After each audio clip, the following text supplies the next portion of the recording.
which is burning completely out of control. Hurricane force winds, one of the reasons these whipped up so quickly.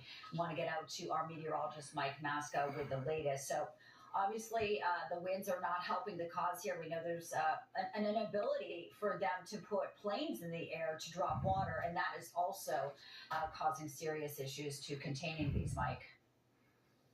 Yeah, that's been the problem, Bianca. I mean, and we're going back to 7 o'clock yesterday evening when they grounded all aerial planes from being able to attack this from the sky, and they really can't do much groundwork to try to smother these fires and then extinguish them because they're moving at such rapid speeds. I mean, we have not seen hurricane force winds in Southern California combined with wildfires in a very long time. I mean, we're going back decades now in terms of this type of coverage happening in less than 24 hours. You mentioned the Hearst Eaton and now Palisades fire. We have a new fire that popped up now over 500 acres. It's the Woodley fire. This is to the north of the Palisades. And then we have small fires now breaking out into West Hollywood. So we're now getting deeper into the urbanized zones of LA County. LA County being one of the most populous counties in the entire country. And with these big fires burning out, the embers from these fires are traveling at such great distances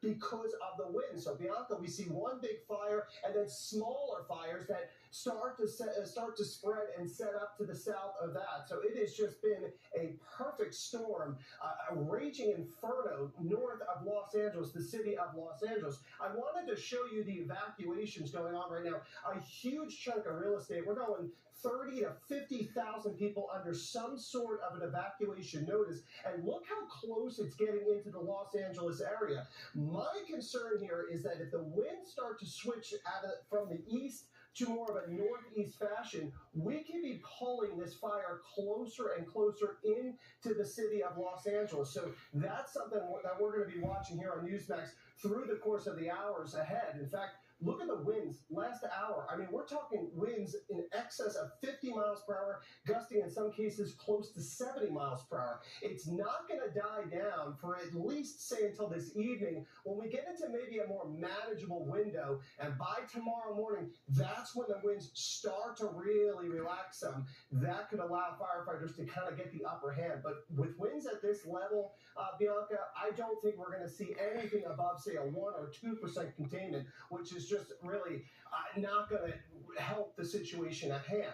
Why is this happening? It's a tremendous jet stream that's set up across the West Coast, something we haven't seen in decades, and that is what's fueling these Santa Ana winds. Bianca, Santa Ana winds, that's something California has grown accustomed to, but it's not the hurricane force intensity that we're seeing today. Right. Bianca? Exactly.